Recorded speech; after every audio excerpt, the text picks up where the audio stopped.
All right, I'm on. Let's get started. So how many of you were at my lecture yesterday? Oh, a lot of you were. Okay. How many were not at my lecture yesterday? Oh, about half and half. Okay.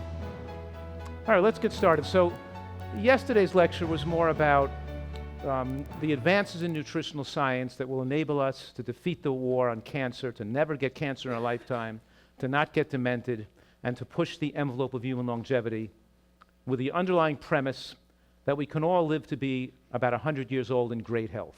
We have that ability, and that's what nutritional science grants us today. And to not take advantage of that is insanity, simply insanity. And this lecture will cover some of that information, just a little of it, maybe a little bit at the beginning to give you people who aren't here some background with some basic information, but then go further, discussing what happens when you eat processed foods, fried foods, fast foods, and commercial baked goods. What's the result? And some of the research that demonstrates that. So, and we're also going to talk about the addictive nature of processed foods and food addiction in general, and how food addiction is the number one reason why people can't successfully lose weight and earn good health. And why people have such a hard time adhering to healthy eating has to do with the addictive nature of processed foods that are designed to addict people. And so by understanding the biological mechanisms and how food becomes addicting and how it becomes difficult for you to lose weight and how it makes you feel, it becomes much easier for you to deal with the issues and for you to actually eat healthy and sustain healthy eating for the rest of your life. In other words, I think it's very important to understand these issues because it will help you understand and make you more capable and able to eat healthy and enjoy it more if you understand the full picture. So let's get started. Because the underlying theme here is that the diseases that afflict Americans, heart attacks, strokes, dementia, diabetes, and cancer, are entirely avoidable. It doesn't have to happen to you. And you could have a great, healthy, and healthier, and much happy life and really enjoy your golden years, which Americans' golden years should be called coal years or something, because they're suffering, they're in pain, they're medically dependent, they're getting procedures performed on them, they're living in nursing homes, they're definitely not enjoying their life, being tortured. What good is it to live a long time? And what good is it to have money if you're in torture and in pain and can't enjoy your life? When you take great care of your health when you're young, the reward that you get is you really get an enjoyable life for your whole life. And it's not just that you're going to live 20 years longer, it's that those 20 years between the ages of 80 and 100 years old, you're going to fully enjoy those years. What good is it to live longer if you have not fully living, right? All right, so let's get started. So the first part of review is that food gives us nutrients, and nutrients determine your long-term health. So how do nutrients determine your long-term health? Like we have macronutrients, which are big nutrients. The word macro means big. And the macronutrients are fat, carbohydrate, and protein. But water is also a macronutrient. But here we're considering the 3 calorie-containing macronutrients, fat, carbohydrate, and protein. And the first thing you have to know and solidly put into action is that the more macronutrients you consume in your life, the shorter your lifespan. They always say you can measure your lifespan by measuring your waistline to a degree. You know, right? The longer your waistline, the shorter your lifespan. But in any case, excess calories shorten lifespan dramatically more than anything else. Even if you're not overweight. If you're not overweight, you still can eat excess calories, it's still shortening your lifespan. And food also gives us micronutrients. And micronutrients are, of course, non-caloric portion of food, vitamins, minerals, phytochemicals, and antioxidants. And there are numerous scores of them, but there are literally hundreds, maybe even thousands of nutrients that haven't even been discovered yet. And those non-discovered nutrients are also essential for human health. I'll say that one more time. That even the nutrients that don't have names, the thousands of nutrients, each strawberry has 700 nutrients. Each broccoli has 500 nutrients in it. The ones we haven't named yet and haven't discovered yet are still important for human immune function and human longevity. Did you follow that? So what I'm saying here is that your lifespan has to do with consuming adequate micronutrients without consuming excessive amount of calories or macronutrients. As a matter of fact, the only thing ever been proven in the history of science to radically extend lifespan is moderate caloric restriction in an environment of micronutrient excellence. I say that over and over again because I want you to be able to articulate and say that and say that back at me and say it to other people. The only thing proven in the history of science to radically extend lifespan of all species of animal, including primates like us, is moderate caloric restriction in an environment of micronutrient excellence. It's the only thing that's ever been proven. The rest of the stuff is just hypothesis. What makes my work unique is that I've demonstrated in scientific studies and in 30 years of medical practice that when people improve the micronutrient content and completeness of their diet, it makes it easier for them to eat less calories. In other words, the way we put people back in touch with desiring the right amount of calories is giving them a diet with an ideal level of micronutrients and fiber in it.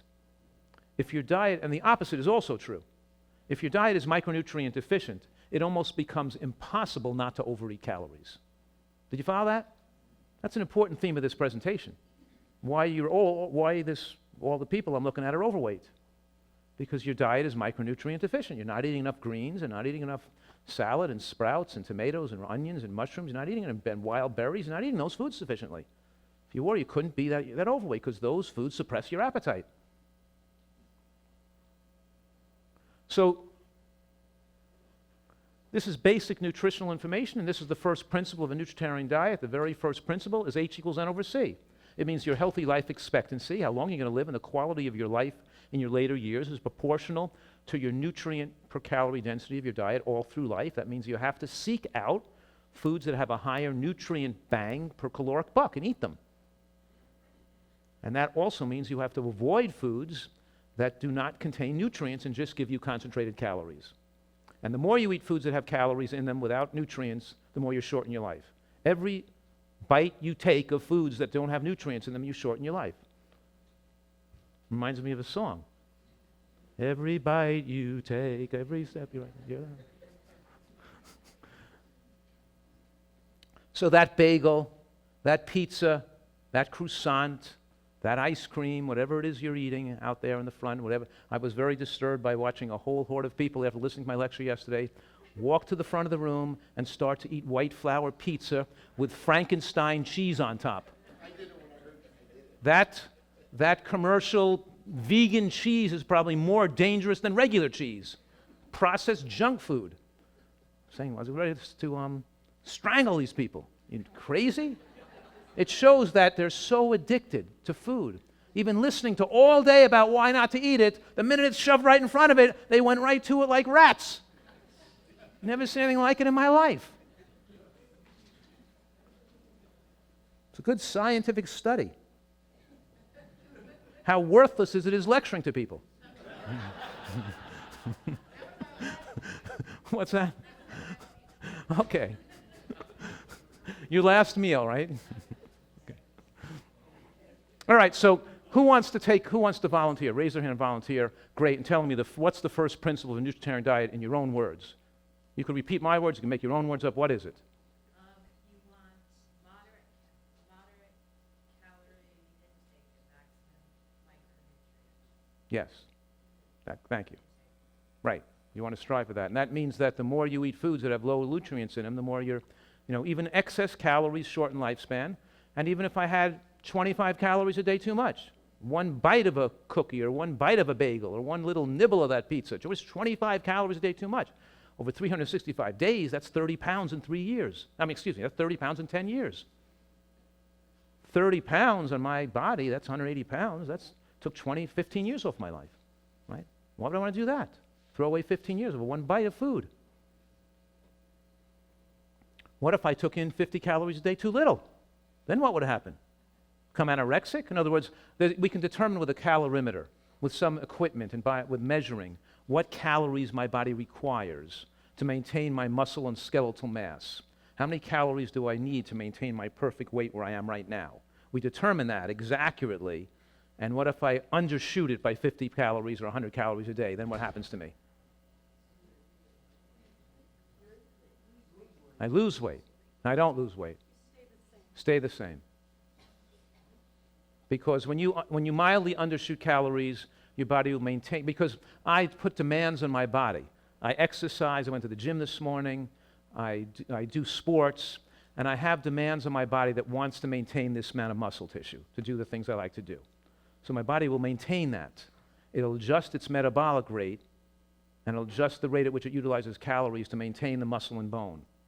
What it'll do if I take in less calories, so my weight doesn't go up and down. Actually, I've weighed about 150 pounds since I'm 18 years old, and I haven't gained or lost a pound in 50 years, right? 50, 60, about that, yeah. About 50 years. I haven't gained or lost weight in 50 years. How can I gain weight? I don't eat always the same amount of calories each day. I mean, some days I eat more, some days I eat less. Some days I don't eat much for a couple of days, or I don't even lose any weight. How come? Your body adjusts. How does your body adjust to a lower caloric load? Is it lowers its respiratory quotient, because you lose a lot of calories by breathing. Your calories can adjust, it can lose or gain calories by the way it breathes, so you'll blow off less calories with respiration. And you'll also lower your metabolic rate and lower your core temperature. Temperature will drop. Your body has a way of conserving calories so not to lose muscle mass. In doing so, by reducing my caloric burn, my body is slowing the rate at which it's aging, because your metabolic rate is the rate at which you're aging. A higher metabolic rate, you're aging faster. When you're aging faster, your tissues are being utilized quicker, and your muscles and your bones are getting weaker faster with aging. Mild caloric restriction actually keeps your muscles stronger and your bones more dense as you age. It's the excess calories that weaken you. When you slow the aging process, you maintain your youthful strength and vitality into your later years more easily. When they look at monkeys and baboons who they've caloric restricted for the first 25 years of their life, they find that when they're 40 years old, they look like they're 20 years old, and they measure their strength, and they measure their bone mass and their muscle density. They find that these monkeys have the strength and agility of the teenage monkey, because they calorically restricted them somewhat. Did you follow that? You want to be lean. And let me say this, I know I say this all the time, but there's no such thing as an overweight person who's healthy. Fat on your body saps your health and shortens your lifespan. Fat cells also produce carcinogenic substances. Fat cells secrete excess estrogen, which increases the risk of prostate and breast cancer. Fat cells secrete angiogenesis promoters, which increase blood vessels, fueling tumor growth and fueling the growth of fat cells. So they secrete angiogenesis promoters to help them grow fat, but in doing so, they also promote cancer. Fat cells are also the garbage depot of your body, where most of the toxins and poisons are stored away. And you don't store as many toxins in your body when you don't have much fat on your body. And fat cells can grow very, very rapidly when they're put on, but they take more time to get them off. So I can take a tablespoon of olive oil of 120 calories, and within 5 minutes that olive oil can be broken down, digested into the bloodstream, stored away in my butt or my waist or my hips as fat, in the same form you took it in as. 5 minutes from the lips to the hips. Now I can do we can do a biopsy and put it under an electron microscope, and we could see where that fat came from. I could see, is that fat from pork? Or is that cow fat? Or is that, dairy products? Or is that olive oil fat? You could look right under the microscope and see where the fat structure, and see where you ate that fat that's stored in your body. Your body doesn't change it, just stores it right away as the fat that it came in on. Very efficient at storing fat. But now, when you lose fat, when you're using up your energy, your body's not burning that fat. It's burning mostly glycogen that's stored in your liver and muscle tissue. The fat just stays on you. It's only when glycogen stores get relatively low, when your sugar content of your muscle tissue and your liver is low, that the body starts to really more effectively burn your stored fat. Most Americans never burn stored fat. They keep eating too frequently. They eat food, they store glycogen and fat, they burn off their glycogen, they don't burn off their fat. They keep putting more fat on their body. Putting more cancer-causing, lifespan-shortening tissue on their body. They carry around those carcinogens all their life on their body. Stop carrying around carcinogenic substances like being radiated every day. So you got that first principle, right? Now you guys got it. We want to slow the aging process by making sure you don't overeat. So how do we not overeat? What's that?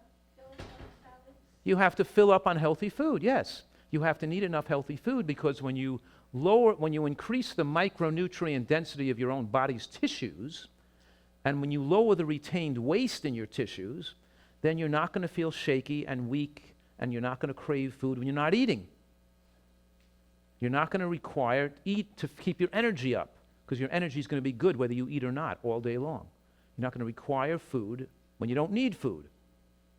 And then when you do need food, the food's going to taste better. Because a primary symptom of hunger is enhanced taste sensation.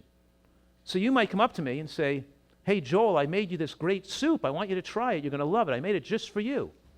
And I'm going to say, "Well, thank you so much, but I prefer not to eat it right now because I'm not hungry. I just ate like an hour ago or an hour and a half ago. But if I can take the soup home with me and wait till I get hungry 4 hours from now, I'd probably enjoy it." I'm not going to enjoy eating a food if I'm not hungry. I'm not going to want to eat when I'm not hungry. I want to fully enjoy the meal when I am hungry. So I'm not going to want to eat it. I prefer to eat less calories so I can enjoy eating more. They always say, appetite or hunger is the best sauce. And true hunger is a precise computer directing you to the exact amount of calories you're supposed to be consuming each day. What I'm saying right now, if you're eating outside of the demands of hunger, that's called recreational eating or emotional eating or addictive eating. That's why people get overweight. If you only ate when you were really hungry, you couldn't become overweight because hunger directs you to the exact amount of calories you need to maintain your perfect weight to maximize your lifespan. So you got that? Should I say that again? If you're eating when you're truly hungry, you're maximizing your lifespan. If you're eating outside of hunger, you're shortening your lifespan. Every time you eat when you're not hungry, you're shortening your lifespan. If you want to extend your lifespan dramatically, only eat when you're hungry. Problem is, nobody in this room knows what hunger feels like. You always eat when you're not hungry. I'm going to explain that right now. The standard American diet, which I also call the DAD diet, or the DAD diet, the deadly American diet, is more than half of their calories come from processed foods, junk foods, and fast food. That's what they're eating. People are eating. They're eating soda and cookies and crackers and rice cakes and pizza and breakfast cereals shot out of cannons and made by leprechauns. Really. The artificial coloring and sweeteners and sugars. And I can't fathom how people will put this poisonous chemicals in their body. Can't understand it. How you could drink a soda. How could a person drink soda? It's a chemicalized concoction. Who would put it in their body? I remember I was talking today. I remembered when I have 4 kids. When my 23-year-old daughter is named Kara, when she was 4, she was in this health club at a kids boot camp, and she called it Boo Boo Camp. And she came out of Boo Boo Camp, and she said to me, "Don't these parents love their children?" And I said, "What are you talking about, Kara? Of course they love their children. What do you think they're bringing them here for?" And she said, "Well, they're bringing them donuts and crackers and rice and chips and stuff, all kinds of junk foods that's going to hurt their body and damage their body." And I said, "They don't know what we know. They don't know that what you eat makes your body." She looked at me and said, as a 4-year-old, "How could they be so stupid? How could they not know what you eat makes your body?" They're poisoning their kids. And I said, it's like if you woke up in the morning and you went to the school bus and every kid was smoking a cigarette and every parent was smoking a cigarette, waving goodbye, and they would just think it's normal because just people think poisoning themselves are normal because everybody else is doing it, and nobody, and so the people who look strange are people who are not smoking. And now the people who look strange are people that are not poisoning their children. People just follow along with what society does without thinking like lemmings. I didn't say like lemmings to her, but they just follow along like over the cliff without even thinking what they're doing. And because they're food addicts themselves, they don't want to think that what they're doing is wrong for themselves. They just poison their kids and create cancer in their kids and ruin their kids' intelligence. Destroy their intelligence with junk foods and increase their risk of developing mental illness, schizophrenia, or depression by feeding them kids junk food and candy, increase their kids' propensity to have drug abuse and drug use and crime and violence because they're feeding them these foods that destroy the brain. They have no idea. I didn't say that to my daughter, so my daughter, they understood it she understood it to a degree, but my kids were always totally shocked at how parents would just poison their own kids. And they always took so much pride and got so much pleasure over all the healthy stuff we would eat that tasted so great. And they couldn't understand why other people would do that stuff. And it's so straightforward. I couldn't understand it last night. I can't understand how people just poison themselves for a mere second of something that might taste good for a second, and it's gone, and you just to take years off your life, or to create the possibly being demented or getting cancer. Was it worth it when you can make something that tastes just as good that's healthy for you? Can't understand it. And here's the American diet, designed by ISIS. With the processed foods and the animal products. Americans eat less than 5% of calories from produce. It says 11% can include, French fries and ketchup. It is all mixed in there, but of course, this is the worst diet you could possibly design. I'm going to go into it a little further and show you really how bad it is. But fast food has these characteristics. It has synthetic ingredients, chemicals, usually carcinogens in it. White bread, that pizza, has potassium bromate in it. It's a class 2 carcinogen. Right in there. What could be more cancer-causing than a pizza? You mix together the white flour, which is high glycemic, creating excess insulin exposure, with the cheese, which promotes IGF-1, or the fake oil on top with the chemicals in it. So it's digested and absorbed rapidly, which is very important, because the dopamine release in the brain is dependent or caused by the spiking of calories entering the bloodstream. When you have some beans or some squash, the carbohydrates enter your bloodstream at 1 or 2 calories per minute. When you're having pizza or salad oil or ice cream or cake or croissants, the calories are entering your bloodstream at like 50 calories a minute. Did you follow that?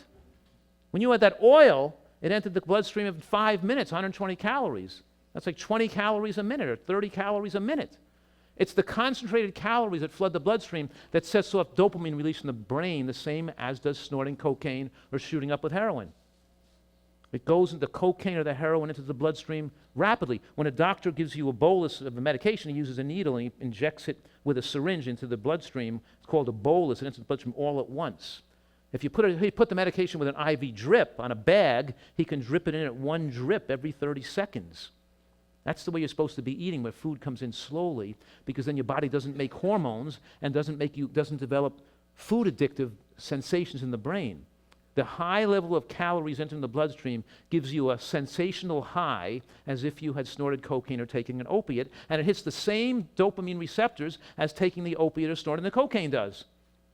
But the problem with the opiates and the cocaine, or the tobacco, or the caffeine, is when you stop taking in the cocaine or the tobacco, you feel like crap. You feel good when you take it in, but when you stop doing it, your body attempts to recover from the damage. And recovery from the damage causes discomfort. You get shaky, you get itchy, you get anxiety, you get fatigue.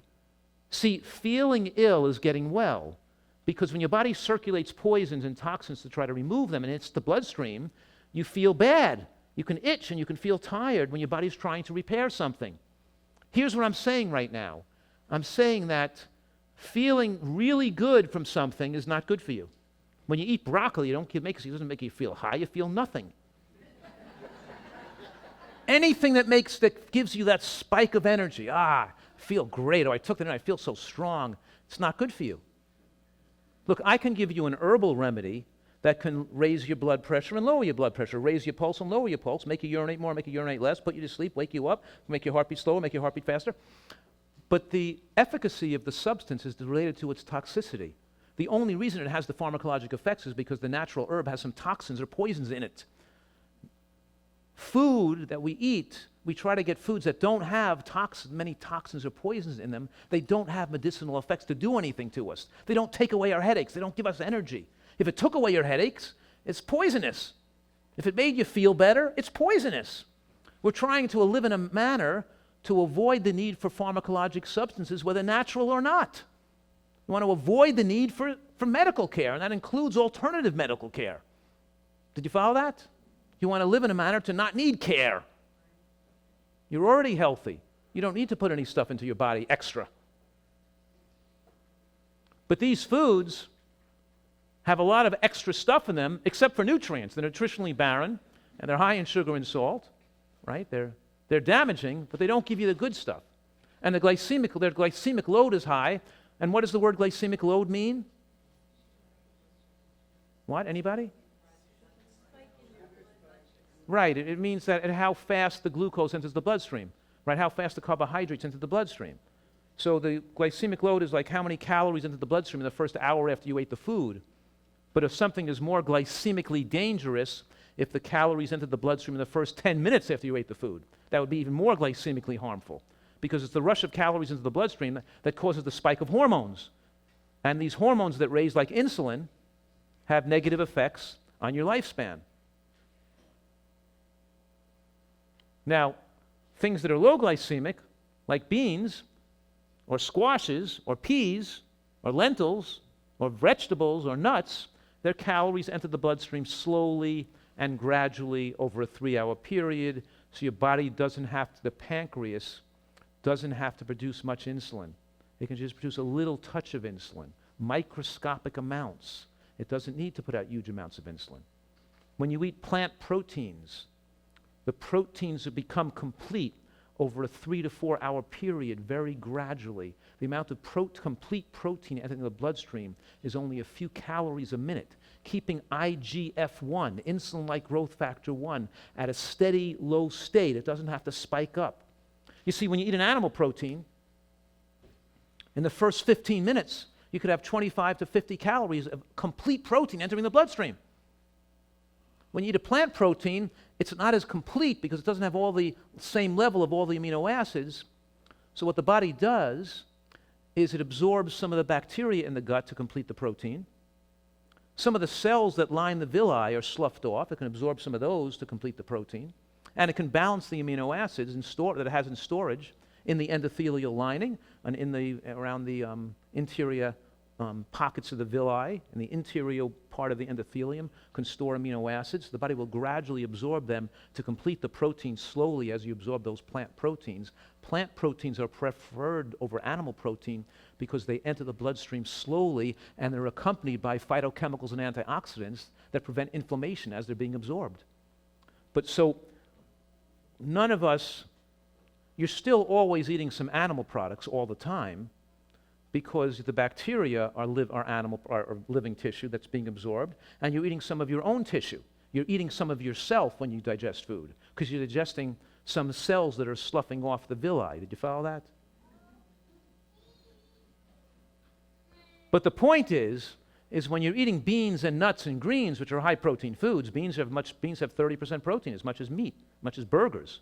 They're high-protein foods, and because some of the carbohydrate in beans are resistant to enzymatic degradation, they don't get digested, it means the actual absorbable protein content of beans is more than 30%.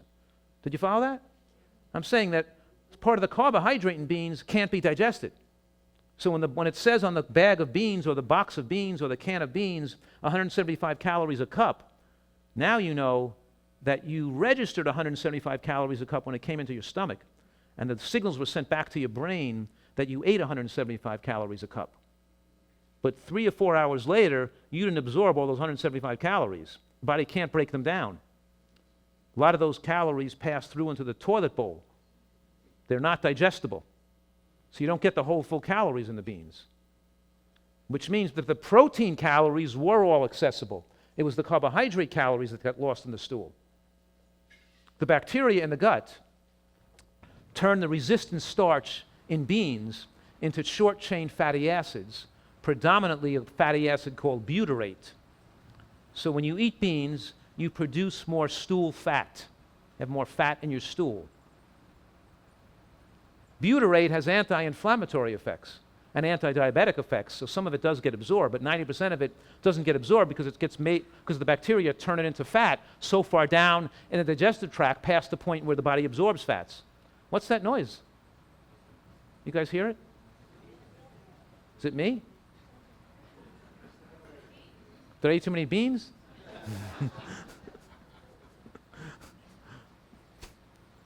All right, so we're talking here about caloric duration in the bloodstream, right? Fast food versus slow food. Oil and white flour are examples of fast food, and that's why sugar and white flour and oil are addicting. That's why people like fried foods. You want to really get them addicted, fry the sugar and white flour in oil. Give them a donut. That's the most deadly cancer-causing substance in the world is donuts. Fried white flour and sugar. They go to these fairs and they're serving fried butter. They take butter and they dip it in cornmeal and they deep fry it. Wow.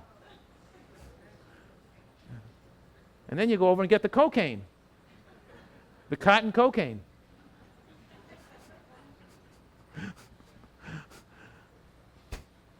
Anyway, and then these fast foods contain carcinogens.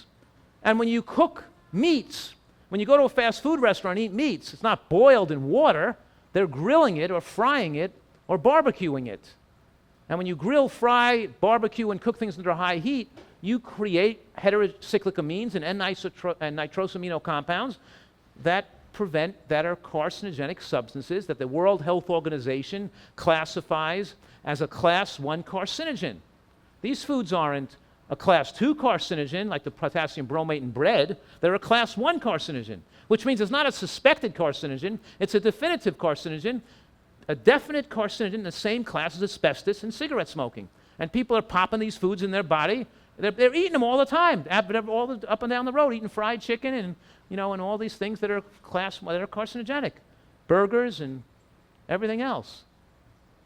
And you have arsenic, BPA. You have in the chicken, you have those flame retardant chemicals right in there. Are they adding the flame retardant chemicals to the chicken? Not really, but putting the bedding for the chicken in flame retardant chemicals they peck at. And you eat chicken, you're getting those flame retardant chemicals. They did a study recently on kids in California, children who had 100 times the level of flame retardant chemicals in their bloodstream that were acceptable because of the consumption of fast food, and they identified animal products predominantly as the major source. In other words, we build up toxins in our bloodstream, and there are different types of toxins we build up. There are endogenous toxins and there are exogenous toxins. The exogenous toxin, the word exogenous means it comes from the outside world, like the stuff they added to the fast food, like the red dye number 2 and all the potassium bromate, all the toxins you're eating in the fast, all the chemicals and all the colorings and the food stabilizers and the flavorings are all toxins you're adding to your body. But then the body makes toxins, the metabolic waste produced by the body, like free radicals and AGEs, advanced glycation end products, and other products that are toxins your own body makes as the result of eating fast food. So when you eat too much calories and too much sugar and too much fried food or too much baked foods, when you eat toasted bread and pretzels and hard crusts and fried cereals and baked cereals, the baking of carbohydrates, the cooking of carbohydrates to harden them and make them crispy at high temperature forms acrylamides and advanced glycation end products, and the combination of those glycation end products and sugar raises the glycation of human tissue. On your cells, you develop these advanced glycation end products on your own tissues. They stick to the cells. And in diabetics, because they have run high sugars, they build up advanced glycation end products even faster than normal than other people who are non-diabetic. And that's when the buildup of advanced glycation end products in diabetics are responsible for the diabetics becoming blind, having neurologic deficits to their feet and having their legs cut off and getting gangrene or getting kidney failure. Those kidney failure, the loss of kidney function, is based on the buildup of the advanced glycation end products. But I'm telling you right now, they build up in people who are not diabetic as well from the consumption of baked goods and sweets and honey and maple syrup and sweeteners and all the pizza and all the garbage that you guys are eating. I'm saying you guys are eating because I watched you eat it last night.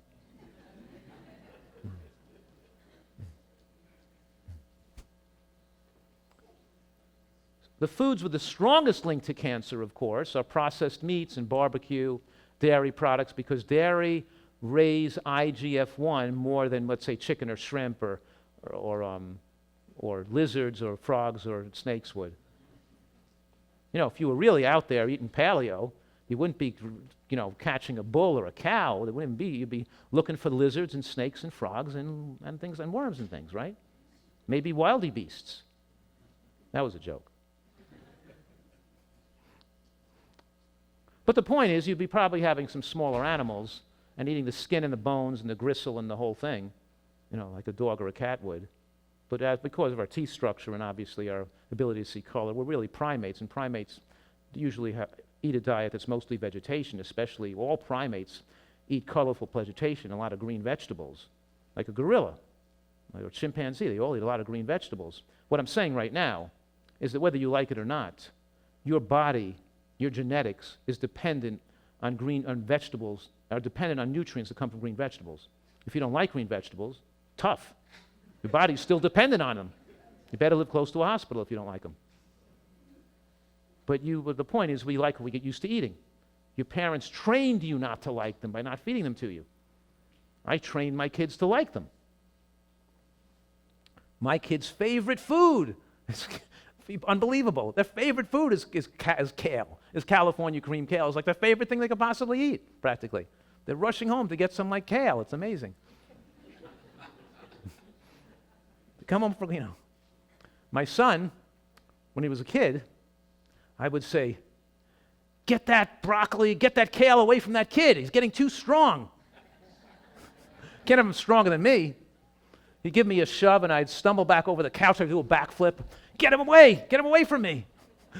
Keep that kale away from him. He'd wake up in the morning. He'd go, Mom, give me broccoli. I got to get Dad. Give me the broccoli. I got to get him.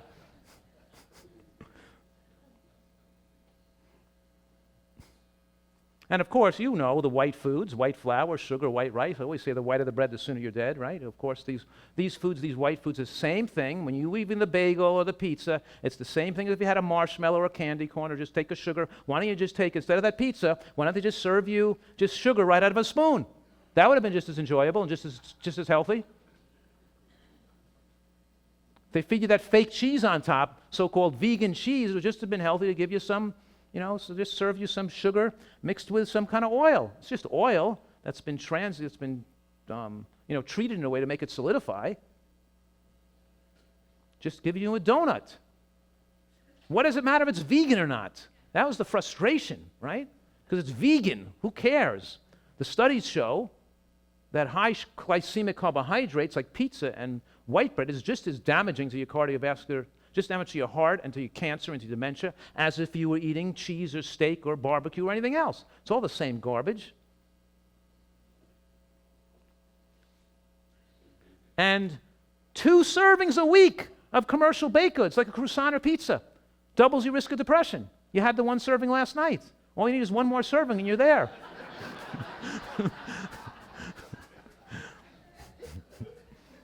1 in 5 Americans have mental illness. Mental illness? Are people talking about this? Are they talking about the growth of mental illness caused by commercial baked goods and fast foods? Or they're just thinking it's like a Prozac deficiency? You go to a doctor or a psychiatrist or physician, let's get people diagnosed early so we can get them on drugs and prevent mental illness. We have people committing suicide all the time, every minute.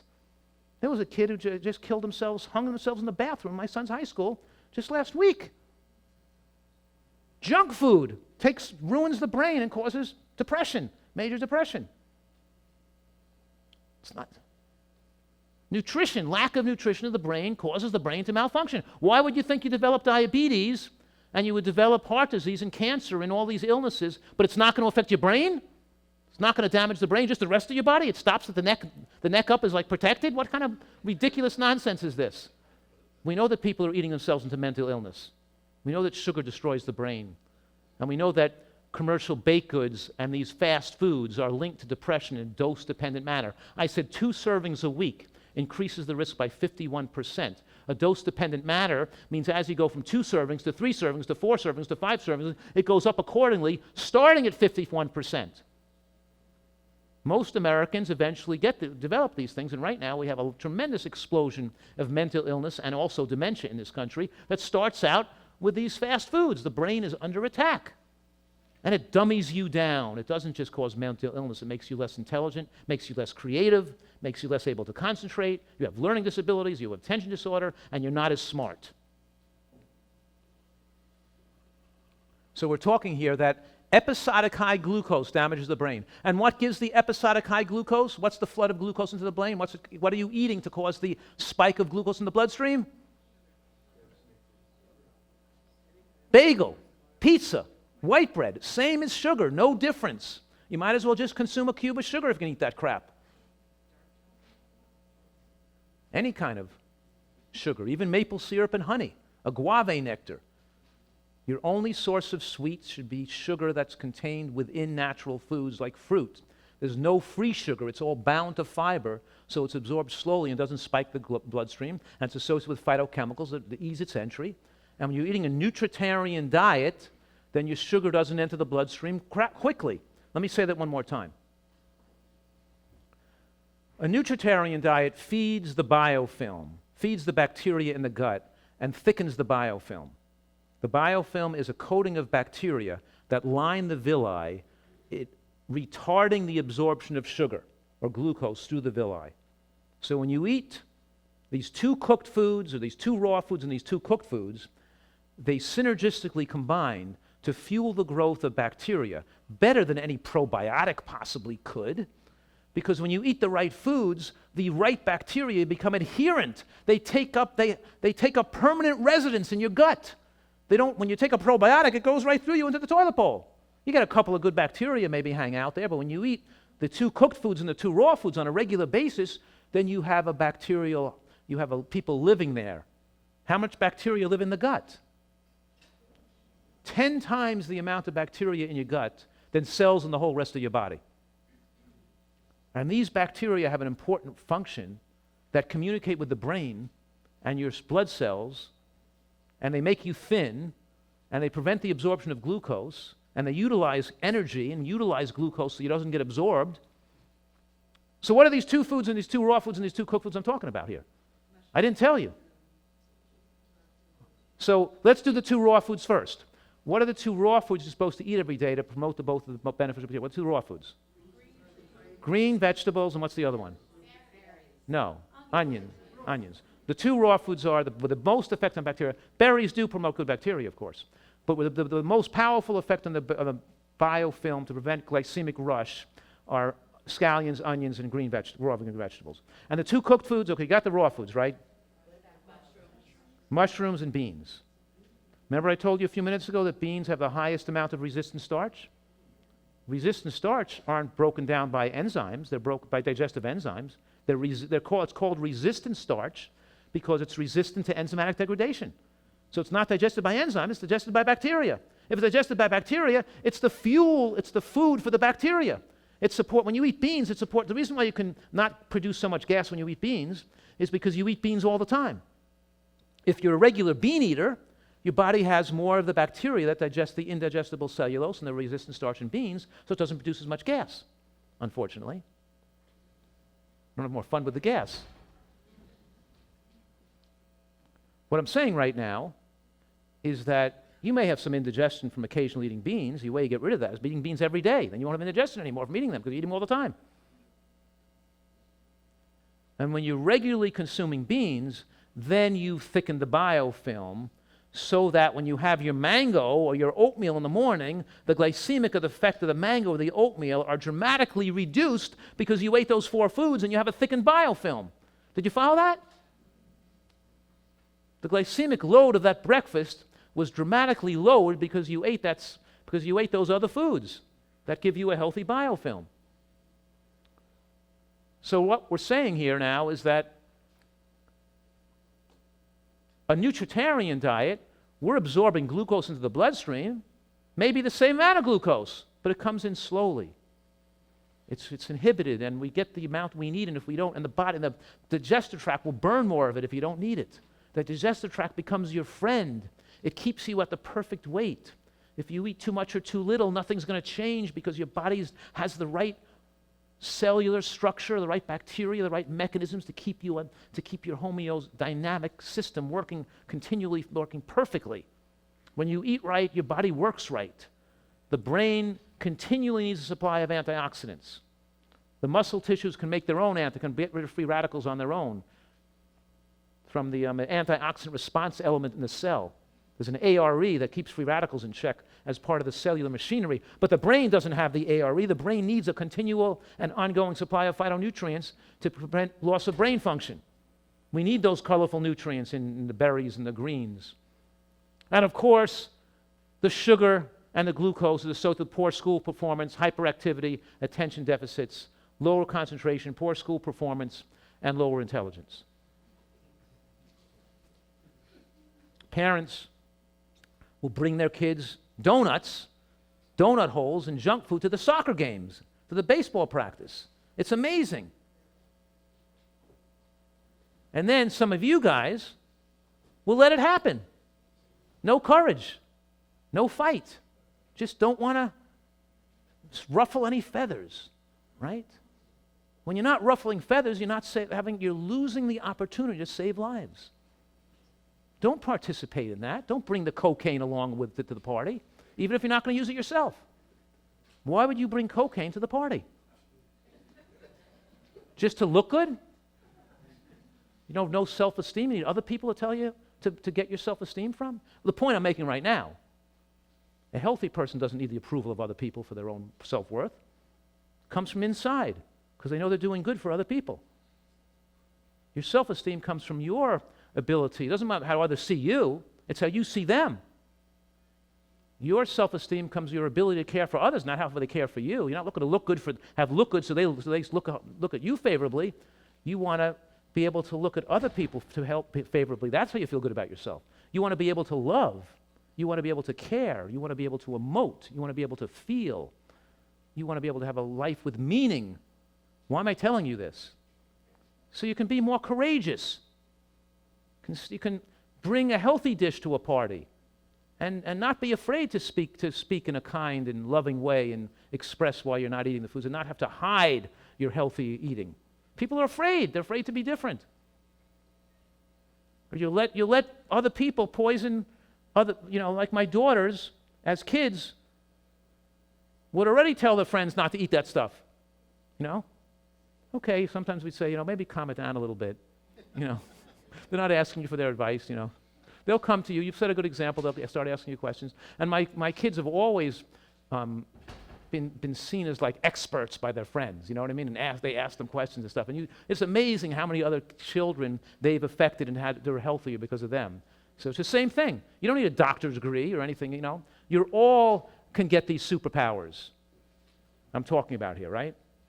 The superpowers are what's more important in life than the ability, the power to be useful to other people in a way that's really good, that's really helpful. And right now we have a population of people that are sickly committing suicide with food, that are terribly suffering, and you're learning the power to have a positive effect on people. Utilize your superpowers. Hone the superpowers. Make them better.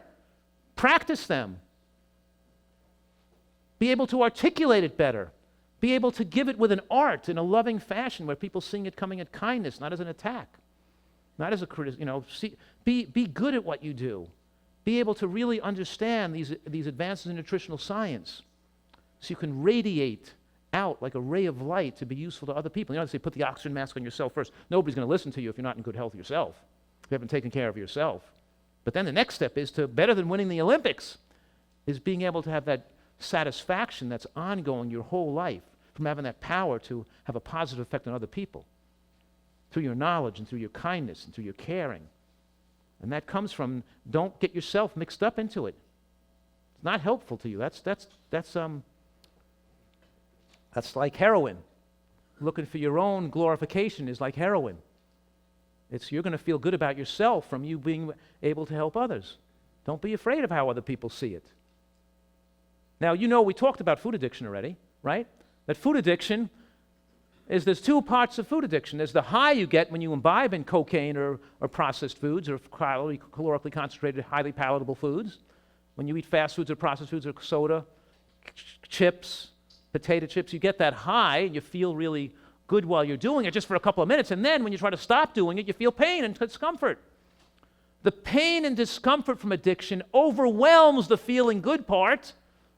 Mostly addictions make people feel ill and they can't stop them. Most addicts don't get tremendous incredible, sensational feelings they love so much, and that's why they're an addict. They're an addict because they don't like the pain they get when they try to stop it. The high is not that great. It's the pain that's so bad that you want to avoid. And most Americans are so sickly, they feel a lot of pain when they're not digesting food. When they try to stop eating junk food, they feel too much pain. They can't stop because they feel too much. It's too uncomfortable to stop eating junk food. There's two phases to the digestive cycle. There's the anabolic phase and the catabolic phase. The anabolic phase is the phase while you're eating and digesting. The word anabolic means to build. That's when the body is taking in calories and putting the calories from the food and turning them into you. You're taking the outside world and you're turning it into part of you, putting calories in your body. That's the anabolic phase. When your body is taking calories and breaking down food and putting it onto you, it can't heal and detoxify and remove toxins and remove poisons at the same time. It can do some, but it can't do it very effectively. It mostly heals and detoxifies and repairs during the catabolic phase after digestion has finished. Did you follow that? Your body works in phases. It takes in nutrients, it stores them, it utilizes them, and then you get hungry again and you take in nutrients again. That's the way it should be. You have to have an anabolic phase and a catabolic phase. And which phase does most healing take place? And which phase does your body heal and detoxify? The catabolic phase, when you're not eating and not digesting. And the longer you live in the catabolic phase, the longer you live. You got that? The longer you're not eating food, you want to shorten your lifespan? Eat frequently. Eat all day long. Best thing you can do to live a shorter lifespan. Just keep eating. Like most Americans. They can't help themselves to keep eating. Because if they try to stop eating, if they try to enter the catabolic phase, because of all the junk they consume, and the more overweight and the more junk you eat and the more unhealthy your diet, the more you feel shaky and weak and spasm and growling and irritable and headachy and weakness and fatigue. The more you feel hypoglycemic, the more you feel like crap when you don't constantly eat food. The more you need to eat less food, the more you feel lousy when you try to eat less food. Did you follow that one? Sure. The more you need to eat less food, the more lousy you're going to feel when you try to eat less food. The more toxic you are, the worse your diet, the more you're overeating, the more you're eating fast food, the more you're eating junk food, the worse it's going to feel when you try to stop eating those foods or try to eat less food. People don't succeed on diets because they try to eat less food or eat healthier, and they feel so lousy they go back to eating their old diet. I can tell you to breathe. I see you breathing there at 14 breaths a minute. But how about breathing just 12 breaths a minute instead? You'll be gasping for air. You're not going to be comfortable breathing 12 breaths a minute. You're not going to be comfortable eating the right amount of calories. Because you can't be comfortable eating the right amount of calories if your diet is nutritionally deficient. Too much toxic release during the catabolic phase. What happens is, you see how the glucose curve goes up during the anabolic phase? You're digesting food, you're getting calories in the bloodstream. The glucose curve goes up in the bloodstream. It comes back down again when you finish digesting the food. And that begins the beginning of the catabolic phase. At the beginning of the catabolic phase, when you're not digesting, that's when detoxification is enhanced and people start feeling weak and fatigued. They start feeling weak and fatigued right when digestion ended. They want to eat again right away. They didn't even burn any of the calories they just ate, but they want to eat again. They're continually eating. They got to eat or they feel shaky or weak or so-called hypoglycemic. Keep the tuna fish coming in. Keep it coming in so they don't feel the detox. But see, if you were a healthy diet, if you were eating the right diet, if your body was not highly toxic, when you entered the catabolic phase, what would you feel? Nothing. You'd feel nothing. Just be living. You wouldn't feel any different. You wouldn't even know you entered the catabolic phase. And then, in the catabolic phase, the phase of repair, you would burn off the calories you ate and you stored. You wouldn't put more calories into the body before you burned off and utilized what you just ate.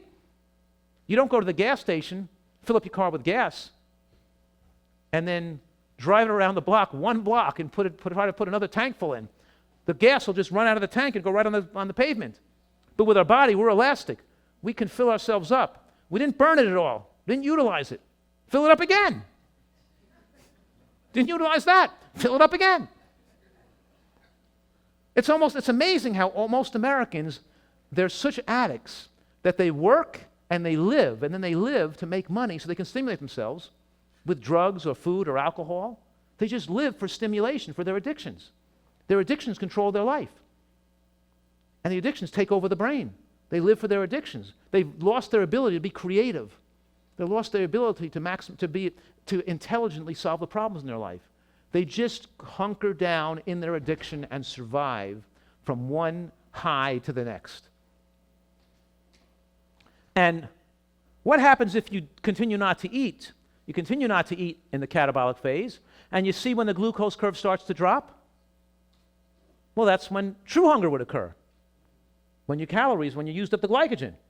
Now, what if you didn't eat when true hunger occurred? What if you decide not to eat then? You feel true hunger is felt in the neck and throat. It's a light sensation, not uncomfortable. Makes food taste better.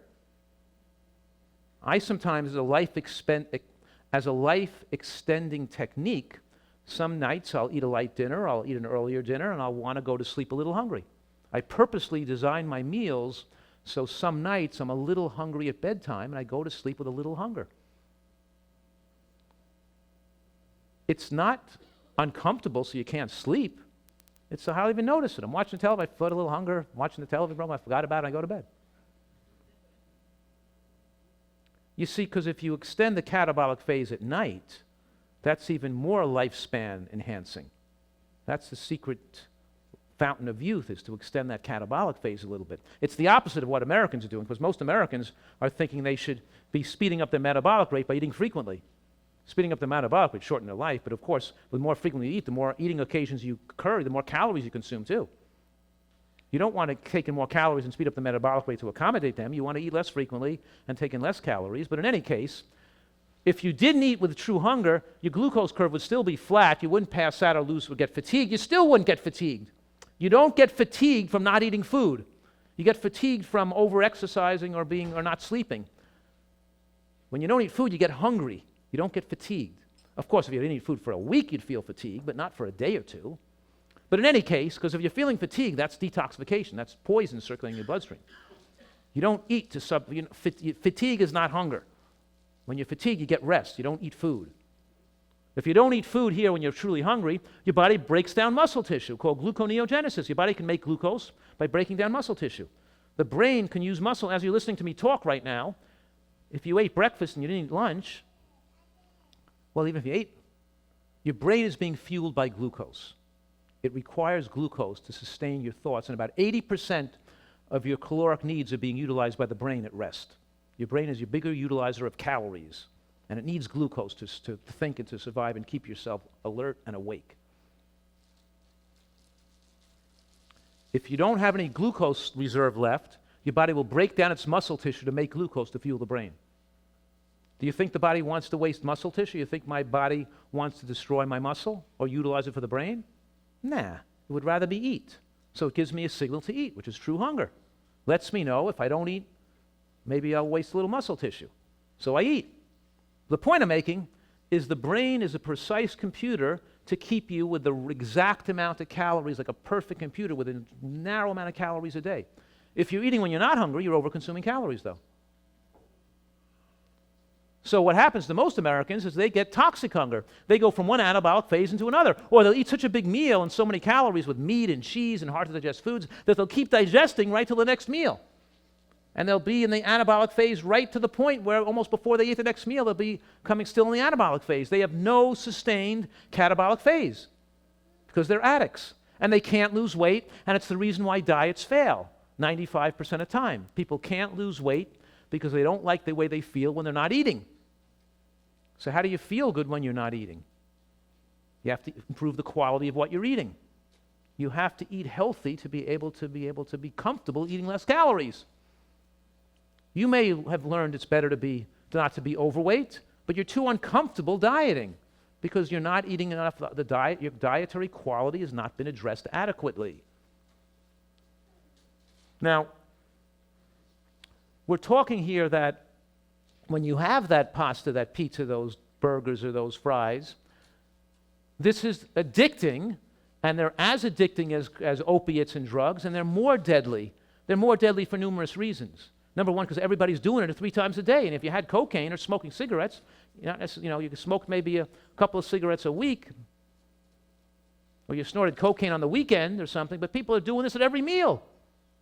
A lot of people are eating 3 to 5.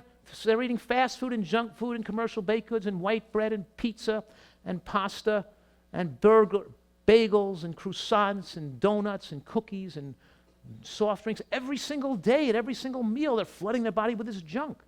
It's tremendously lifespan shortening. And here's the thing. One reason the book is called Fast Food Genocide is because you're not just destroying yourself. You're also destroying your genes that you pass on to future generations. In other words, if you're going to have a kid, whether you're a male or a female, if there's a child in your future, and when you eat junk food, you're destroying your genes, and now when you have an offspring, they're inheriting damaged genes with a higher risk of autism, learning disabilities, more propensity for autoimmune conditions, and then maybe they'll have a brain tumor, childhood cancer. The leading cause of death other than after accidents in children is acute blastocytic leukemia. That's a blood-borne cancer that is there because of what the mother ate before she got pregnant. Do you follow that? Green vegetables consumed by the mother throughout is related to lower rates of cancer, and the lack of green vegetables in the diet even before pregnancy increases the risk of childhood cancer. And the consumption of luncheon meats and barbecue and these carcinogens, not just during pregnancy, even during the teenage years prior to pregnancy, increases the risk of you having a baby with cancer. Did you follow that? And doctors make it worse. How do they make it worse? They prescribe folic acid to the population. Most craziest thing in the world. They give you a synthetic chemical so you don't have to eat green vegetables. You see, folate deficiency causes neural tube defects, but it doesn't just cause neural tube defects, it causes heart defects. See, the green vegetables, the lack of green vegetables in the diet causes cancer in children, causes heart defects, causes, of course, neural tube defects due to folate. But it's not just folate they're missing. There's thousands of protective nutrients in green vegetables. But the word folate comes from the Latin term for foliage, meaning it's high in green vegetables and beans. You eat natural plants, you're getting tons of folate. Actually, your folate levels on your blood test are outside of the normal range. They're so high when you eat a nutritarian diet. There's no need to take extra folate. It's already way high eating a healthy diet. If it's not way high, you're not eating a healthy diet. So you have these American women who aren't eating a healthy diet. I'm not looking at you guys over there, young women, and thinking that I'm not blaming you for the way you're eating or anything. But American women don't eat a healthy diet, right? So what do you do when you go to the doctor? They give you a pill so you don't have to eat a healthy diet. And folic acid is not like folate. Folic acid is a petroleum product that absorbs too readily and promotes cellular replication and promotes breast cancer and colon cancer and prostate cancer. So now you've increased your own risk of breast cancer from taking the folate, and you've increased your child's risk of breast cancer, your unborn child, simultaneously to protect against birth neural tube defects, which should have not have needed protection if you were eating the green vegetables and the beans to begin with. The doctor should have done is said to you, if your folate level is low, then you're not eating a healthy diet, and you're increasing the risk of cancer and defects in your children. And he should have told you that the neural tube is formed in the first 12 weeks of pregnancy. And waiting until you're pregnant to then to try to do it is too late. You have to eat healthy before you even can think about getting pregnant. And you have to eat a healthy diet before you think about getting pregnant. That's what we should be telling people. And then we don't just wipe out neural tube defects. And so what I'm telling you right now is when you take that nutritional yeast with folic acid into it, that soy milk with folic acid added, or those vitamins with folic acid added, you're increasing your risk of cancer dramatically. Folic acid is a powerful cancer promoter, and people are popping it all the time. They fortify the foods because people don't eat green vegetables. You know, they give people blood pressure medications because people don't eat green vegetables. Green vegetables lower your blood pressure. They prevent atherosclerosis from developing in the anterior lining. We give you drugs instead of green vegetables all the time. The medical profession has figured out a way to have people stay eating unhealthily. Doctors aren't doing they're not primarily worthless.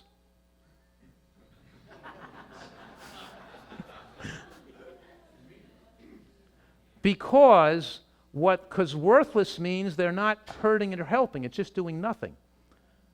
What doctors doing is worse than worthless. let's be serious here. Let's call it what it is. We're giving people drugs so they don't have to eat healthy.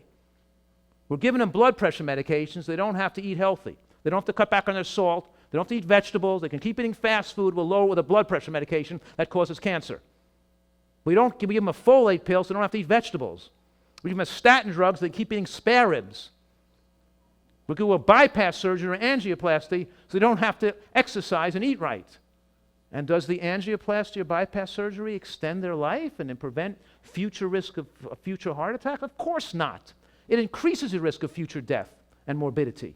Because now they put a foreign body in your heart that increases the risk of developing a clot or a heart attack. So now you got to be put on a blood thinner for the rest of your life. And now you're on a blood thinner for the rest of your life, which forever increases your risk of having a hemorrhagic stroke. So all they did is give you an increased risk of a hemorrhagic stroke now by putting it into your heart. Of course, some people do need a stent because they're having a heart attack at the moment, because it's an emergency. But of course, they would have never been in that emergency situation if they were given the right information by the cardiologist before they got to that point. Of course, the point is everybody should know this information. What I'm saying right now is the reliance on medication and the population's reliance on medication and the messaging from the medical profession and the pharmaceutical industry to our population and its effect on the media and the government has the effect to have created this nation of sick people. If we didn't have all these drugs, people would be forced to rely on eating healthy and living healthier. And I'm saying that, sure, emergency medicine and some things medical doctors do have benefit, but on the whole, most of what's being done is supporting a population that's the sickest, most overweight and injured mentally and physically population in the history of the human race that's perpetuated by our medical profession. Because we just give them medications instead of teaching them how to teach and remove the cause of disease. Let's get back to the lecture for a minute.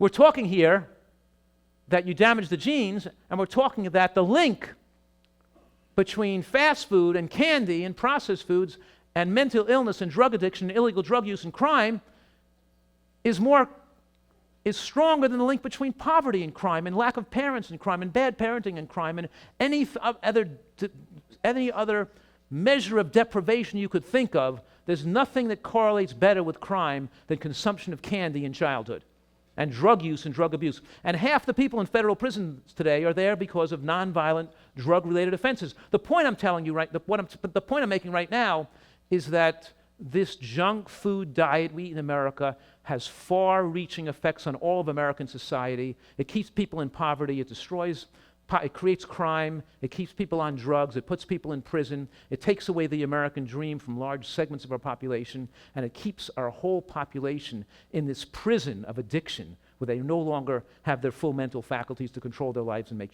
the adequate choices. Because you're not making decisions for yourself anymore. Your primitive brain seeking addiction is making the decisions for you. Because the first thing you want to do is have your addictions be satisfied so you're getting out of discomfort more than anything else in your life, more than taking care of your kids, more than having goodwill for humanity or doing something good for your community, whether working together with other people, whether creating beauty in the world, whether making up a song, whether doing good at your job. The thing that matters the most to you is making sure your addictions are satisfied. That drive, it's the number one driver in your life. That's what's so horribly ugly on American society, that we've created a nation of food addicts and drug addicts due to junk food. Now, when you live in a food desert, you have double the risk of heart attacks and strokes, and 80% increased risk of fatal stroke before age, 80% risk of, and actually have 10 times the risk of stroke before age 45 in those communities. Double the risk of developing dementia, 4 times likely to have kidney failure. The food deserts have even less access to produce. You've taken away this opportunity. You know what? What I'm saying right now is that this is a form of bigotry. Because we learn in medical school, what we're learning in medical school is bigoted. Let me just think about this for a minute. Because we're learning that black Americans have increased risk of diabetes and prostate cancer and breast cancer and dementia and death and lower opportunity as far as intellectual achievement, all this stuff, and they're blaming it on skin color, which has nothing to do with it.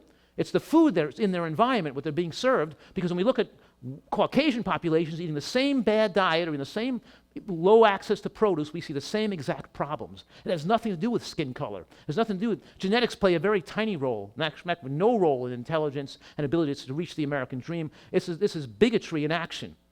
Because we think, actually, when you look at the data of the health data on black Americans when they were first freed from slavery, we found that there were more centenarians, more healthier population, more long-lived people among black Americans than there were among the white Southern Caucasians. Do you know that?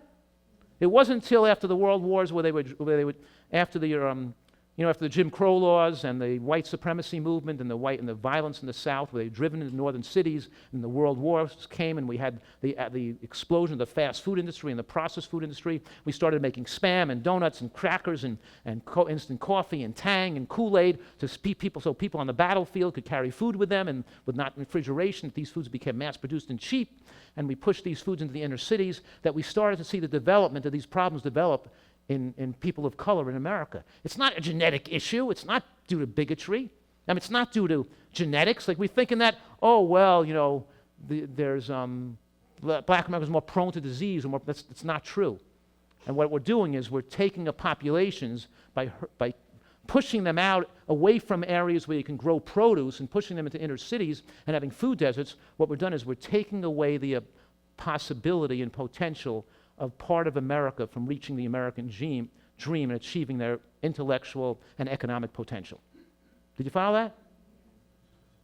Look at this.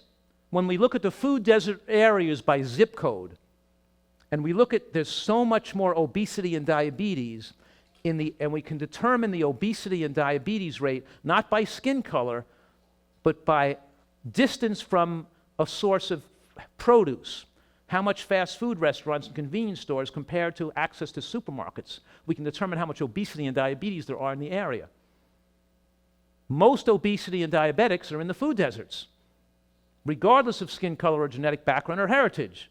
And then those diabetics or obese people in that area, scientists determine how much years of potential life they lost from living in those areas and eating that food, and it's 45 years of life lost per person on the average for an overweight diabetic living in a food desert. That's incredible, isn't that?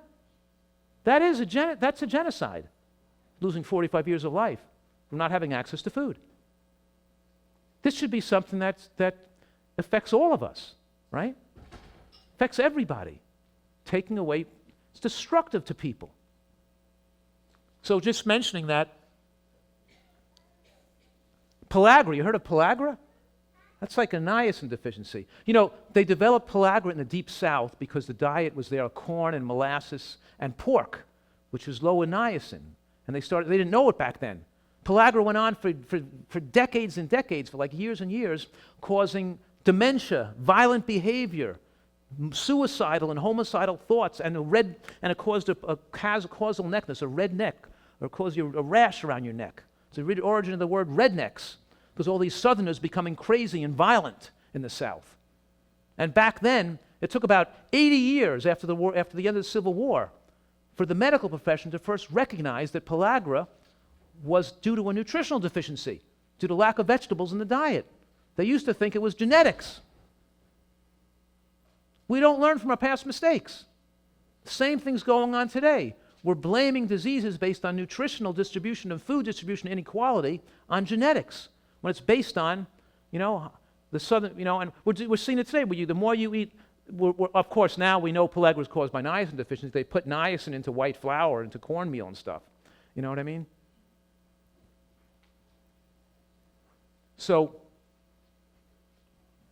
what I'm saying right now is this socially promoted violence against blacks was intensified also by the educational success of the black population, achieving economic success and doing well and pursuing their education, and taking away jobs, and there was a competition there, but also was promoted by this violence was promoted by the widespread nutritional deficiencies, making people more prone to violence and aggression.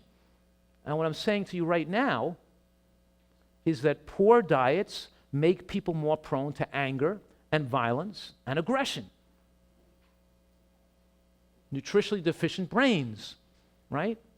Fresh fruits and vegetables in infancy and childhood has been shown in scientific studies to increase intelligence and school performance in math and science and every subject looked at.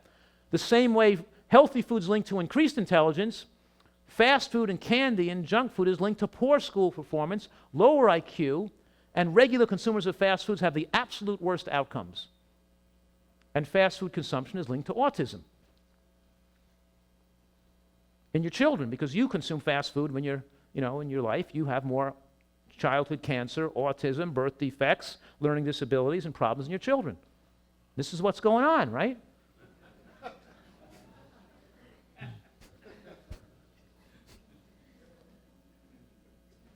What's the source of why are children getting autism and childhood cancer?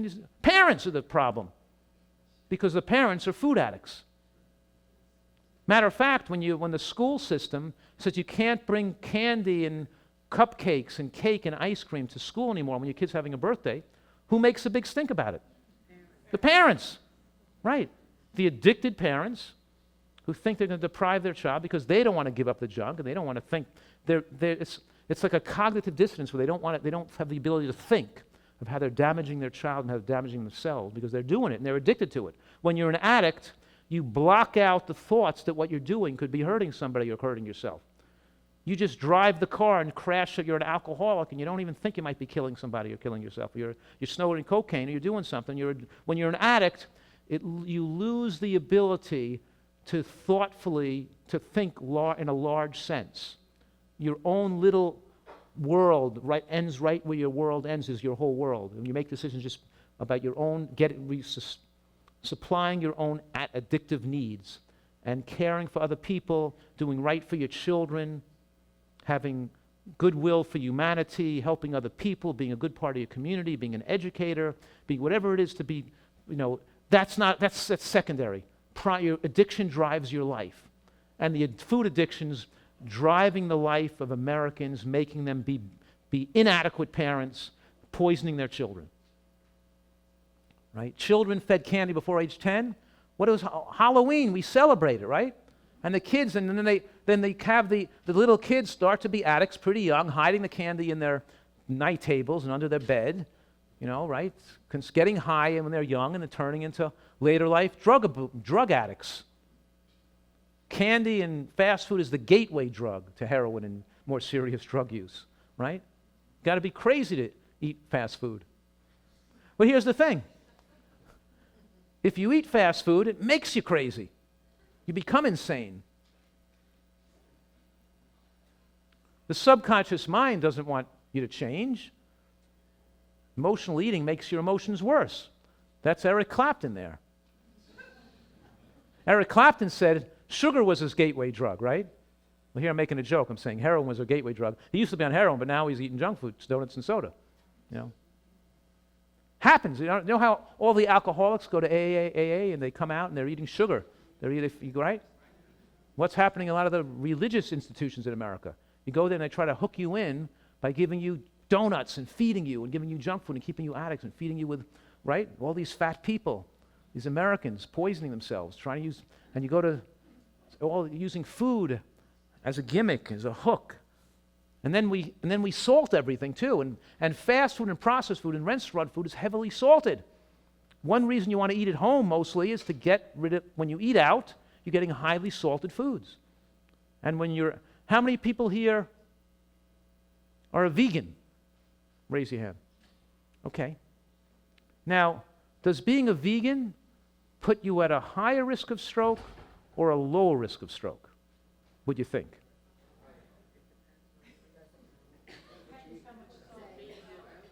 It's a trick question. Neither. Because there are two types of strokes, and an embolic stroke is called, the word embolism is a clot that goes to the brain. Also called ischemic stroke, which means the brain can't get oxygen because a clot blocked the brain. And ischemic strokes or embolic strokes are caused by the same thing that cause heart attacks. You eat bacon and cheeseburgers, you're going to get a stroke, and salt, you're going to have an embolic stroke. But a hemorrhagic stroke is not caused by a clot. Hemorrhagic stroke is a bursting of a blood vessel in the brain. Hemorrhagic strokes are more devastating, more likely to result in you being in a nursing home for the rest of your life or being killed on the spot, bleeding into the brain, very dangerous type of stroke. But here's the thing, is that people with lower cholesterol are at more risk of hemorrhagic stroke, and people with higher cholesterol, with higher risk of heart attack, are at lower risk of hemorrhagic stroke. Because the process of atherosclerosis that increases your risk of forming a clot and developing an ischemic or an embolic stroke decreases your risk of a hemorrhagic stroke. That's why Asian populations who eat more high-salt diets but eat more fish and less meat have much lower risks of embolic stroke in these Asian countries, but they have 10 times the risk of hemorrhagic stroke, even though they have much lower cholesterols. Did you follow that? What I'm saying to you right now is if you're eating a highly salted vegan diet, you would have lowered your risk of embolic stroke by being a vegan, but you'd have dramatically enhanced your risk of hemorrhagic stroke. The Atkins people have used this data to twist the data and say, look, low cholesterol is associated with higher risks of stroke. But it is associated with higher risk of stroke when you're only talking about hemorrhagic stroke, and you're looking at countries where they have mostly hemorrhagic strokes, you could say that low cholesterol is associated with higher risk of hemorrhagic stroke.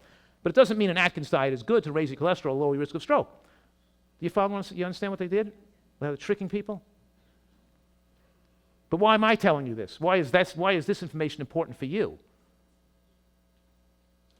It's important for you so you recognize how dangerous salt is, and that you can reduce your risk of heart disease by cutting back on animal products, but you're still salting your food. You're not going to extend your life much less because you'll die of something else. And here's the thing. Salt causes microvascular hemorrhaging. Salt inflames the interior wall of your blood vessels and damages it. I'm saying right now that it's not just that salt raises your blood pressure. It's not the only thing salt does. It promotes autoimmune disease. It promotes cancer. And it weakens the interior wall of the blood vessel, increasing its risk of breaking when you do develop high blood pressure. And that process, so that's a major cause of death in vegans, is going to be hemorrhagic stroke because they're still salting their food and eating junk food. Like most of you who ate that pizza last night, that high-salt pizza.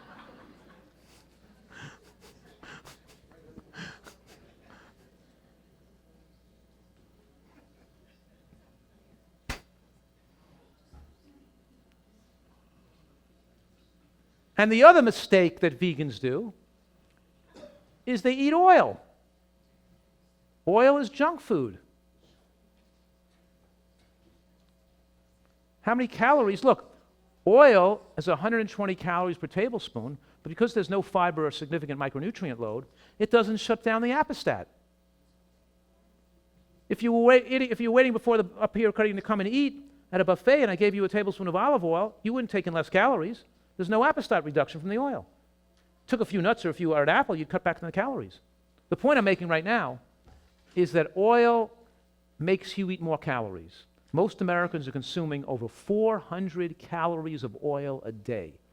How are you going to reduce your calories to a favorable range? How is it possible? You tell me how it's possible to get your calories in a favorable range if you're pouring oil on your food. How is it possible to eat enough vegetation, to eat your greens, your beans, your mushrooms, your onions, your berries, your seeds, whole grains? How is it possible for you to eat all the things you're supposed to eat and not overeat calories if you're consuming oil? It's impossible. You're going to overeat calories.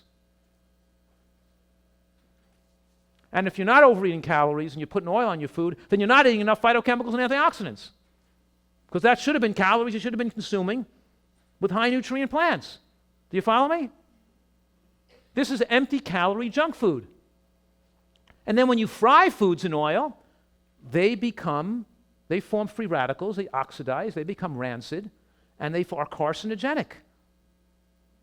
Right? You have the southern diet, with all these fried foods, is the most dangerous diet in America, have the highest stroke rate in the world in these southern parts of the United States. And I remember I said that one serving of French fries a week increases your risk of breast cancer by 26%.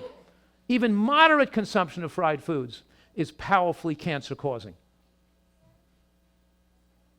These fats are really dangerous, and you shouldn't even work in a fast food restaurant or in a movie theater where you're going to inhale the oils, because even inhaling them can hurt your health. That's how dangerous they are. Now, when you eat, it's bad enough you cook foods in your own house. That's damaging enough. But if you eat a fast food oil cooked food, then you have the oil that's been heated up for hours and making like 40, 50 rounds of French fries or fried chicken. You're eating that food. Have you ever had a piece of fried chicken from a fast food restaurant, or a piece of French fry from a fast food restaurant that's been fried over in that oil that's been heated over and over again? Raise your hand if you ever did that. Wow.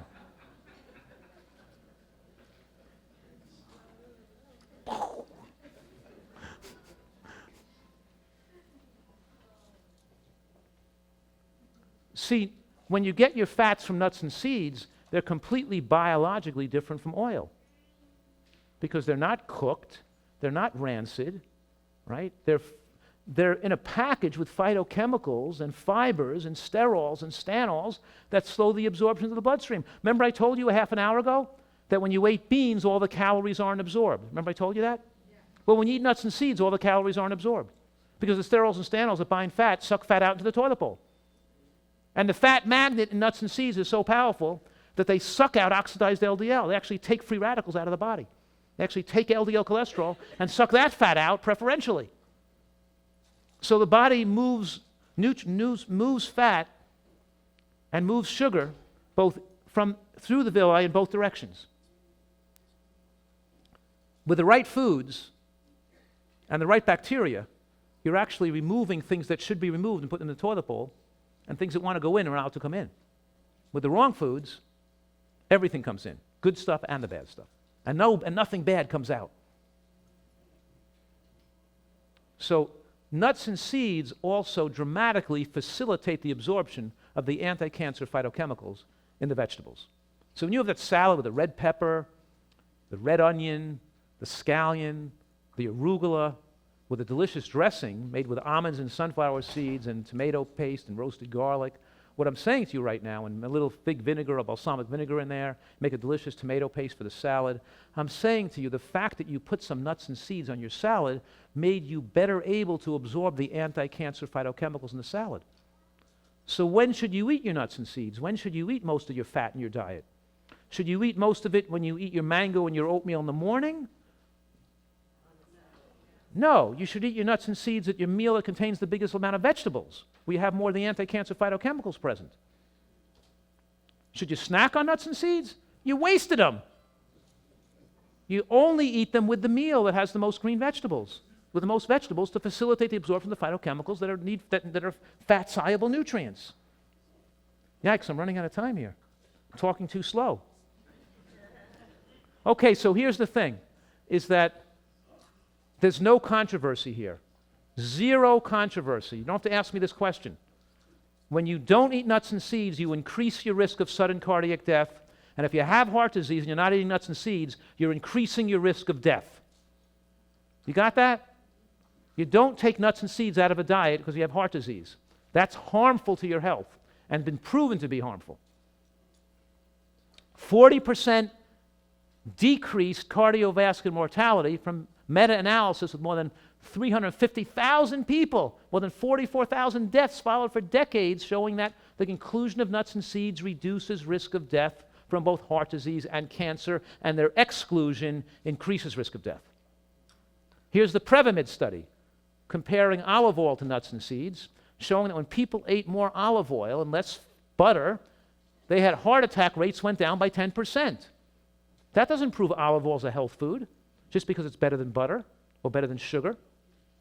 Because when they use nuts and seeds instead of olive oil, then heart attacks went down by 70%, not 10%. You can show anything by comparing it to something that's worse. And these G-bombs, there's more than 100 studies on every particular G-bomb showing its link to lower rates of cancer. And they have anti-fat storage effects and anti-glycemic effects, which reduce the glycemic effect of everything you eat. And there's the beans and the lentils and the split peas and the peas with the high levels of resistant starch and the high amounts of fiber. These are some of the healthiest foods in your world. I'm showing you this again to reinforce that most of your carbohydrate intake should come from carbohydrates that are low glycemic, not from carbohydrates that are high glycemic. And the lowest glycemic carbohydrate source are beans. They're a superfood, and they're linked to enhanced longevity and longer lifespan in any population and every population they've been studied. These are irrefutable facts that vegetables, beans, seeds, nuts, fruits are good for you, that excessive amounts of animal products cause disease, and that refined carbohydrates cause disease and lead to overweight and obesity. And let's stop arguing about which is worse, because animal products are not worse than refined carbohydrates. They're both equally bad, and it may even be true that refined carbohydrates are worse. So if you're having that pizza last night, you might as well just come up and have a piece of steak.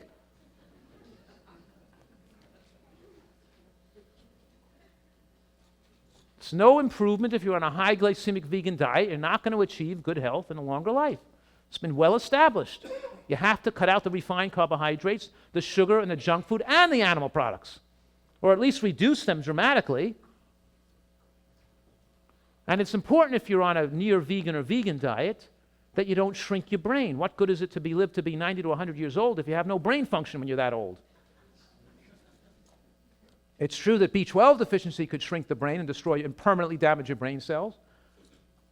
But it's been well established in scientific studies that DHA deficiency can cause brain shrinkage, leading to permanent dementia. That's established, that shrinkage of the brain occurs with DHA deficiency, right? Here's a study of over 1,000 people followed for 8 years, showing that lower levels of DHA lead to smaller brain, loss of memory, and dementia.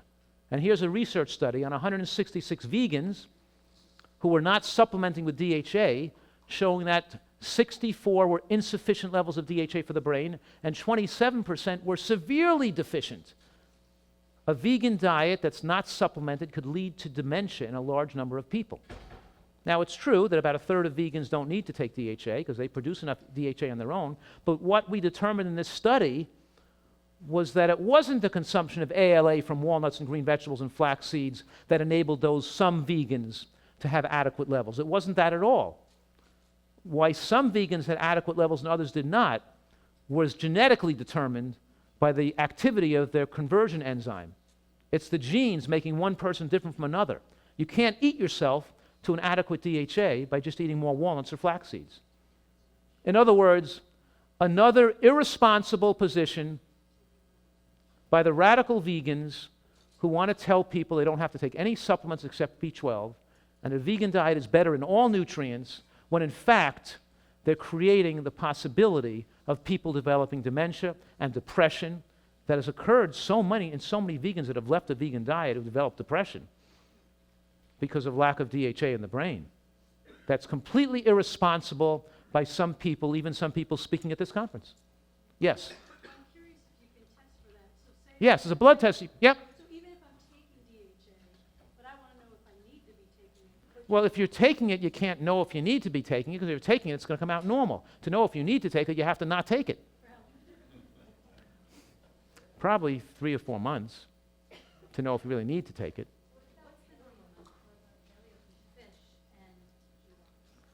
Right, if you eat the fish and you get you get the DHA to protect the brain, but then you, of course, get the cancer and the mercury and the PCBs and the fuel retardant chemicals and the extra protein which shortens lifespan. So what I'm saying I'm advising people to get their DHA from a vegan source, like a vegan algae, and not rely on eating enough fish to assure brain function with DHA. Don't assure enough brain function with fish oil or fish, because that's also going to be dangerous. We're talking here about how animal protein raises IGF-1 too high and accelerates aging. The most important macronutrient not to take excess amount of. If you're going to eat a little more of one thing, or a little too many beans, or a little too many nuts, but if you're going to eat too much of this thing is the most dangerous, it's animal protein. Because too much animal protein drives up IGF-1 and ages you is the most, animal protein is the factor that ages people the most rapidly. It's most growth promoting, most hormonally promoting. We don't want to promote animal protein, and that's why egg whites are probably even more dangerous than egg yolk, than the whole egg. That's why skim milk is more prostate cancer causing than whole milk, because you concentrated the animal protein. That's why these weightlifters taking whey protein and casein and all this stuff to get bigger are shortening their lifespan. We're not focused on protein. We want more plant protein. But I'm warning people that we don't want to willy-nilly follow a vegan diet and not assure that you have adequate levels of these nutrients that would be found in fish if you had eaten the fish. Because a vegan diet has not been a diet for a millennium, for generations, to assure that, we haven't had many people showing it's protective without any supplementation. You need to get those nutrients in to or at least make sure you're protected. Okay, so I'm going to wrap this up in 2 minutes, okay? Your number should be, the DHA omega-3 index should be above 4. Above 4.5 will be better. But I'd say above 4.5. Because below 3.5, we see definite brain shrinkage. That we know. Excuse me? How do you get DHA in your body? What I'm saying to you is DHA is a fat that comes from fish. And your body can make it from ALA, from walnuts and flax seeds, but most vegans don't make enough of it to be adequate. A lot of people, and they have to have, if they're not going to eat any animal products, any frogs, any lizards, any snakes, or any worms, they should be taking some little bit of vegan DHA made from algae to make sure they have an adequate level, just like you're taking B12. You shouldn't take chances with your brain health. Shouldn't be making some person on a stage, some nutritional guru, having you take chances with your life and be gambling with your future. You want to act in a way that's conservative and responsible. Do you follow that? If they disagree, I don't care. It's not a hypothesis. You don't gamble with people's lives. If you want to make it a hypothesis, let them do it with their own lives. With other people's lives, at least check a blood test then to make sure a person's not deficient. Just because too much of something is bad doesn't mean being dramatically deficient in something is good. We got to make sure you have at least And anyway, let me wrap this up now, okay? I'll skip a lot of things here because I was going too slow, but we're talking about a diet that's vegetable-based, where most of your calories come from vegetables. Sure, you eat beans and you eat nuts, you eat intact grains, but you have to restrict animal products and oils, and of course, you're focusing on nutrient-dense calories. That's what a nutritarian diet's all about. You don't have to be 100% vegan to be a nutritarian, but you can't eat many animal products. The maximum amount for a person who wants to eat animal products should be like 8 ounces a week. People in America eat like 15 ounces a day. If you have friends or neighbors or relatives that say, "Oh, no way I'm being a vegan," at least get them to agree to cut back to minimal amounts. So then they have room in their diet to eat all the healthy vegetation they're supposed to be eating. Because here's the thing, remember that about animal protein here. Animal protein drives IGF-1. It even drives IGF-1 up in predatory animals, right? So what's a predatory animal? A lion, a tiger, a wolf, right? A cat. They eat rodents and rabbits and other animals. What happens when the Canadian lynx, what happens when this cat eats too many rabbits? Shortens their lifespan. They're a carnivore. But if they eat too many rabbits, the rabbits will become extinct. And then there will be no more Canadian lynx. So nature has built into the species a mechanism via which if the predator eats too much animal protein, too much prey, it shortens its lifespan. It doesn't decimate the prey. It doesn't just shorten the lifespan. It has to have the prey come back and reproduce itself. So it has it so when you eat too much animal protein, it doesn't just affect your health. It shortens the lifespan of your children and your children's children. It goes on for 2 generations. So when lions and cats start to eat too many hares, they shorten their lifespan, and they shorten the lifespan of their children and their grandchildren. So the prey don't get destroyed.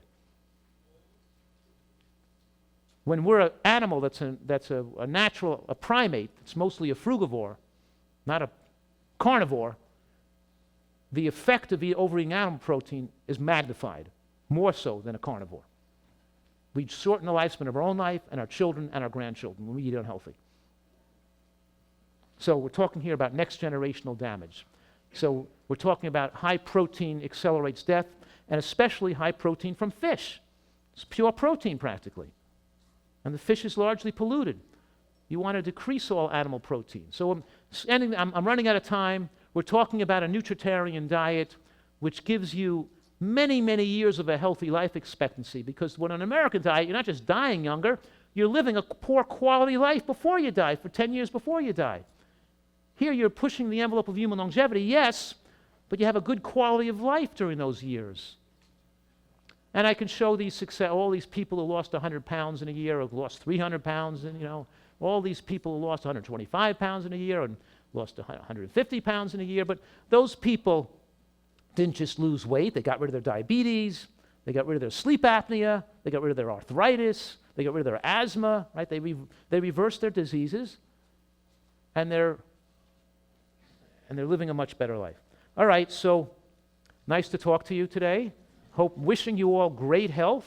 Hope you have the fortitude to continue to learn throughout this information, study, become an expert, and reach out and help your communities. Thank you.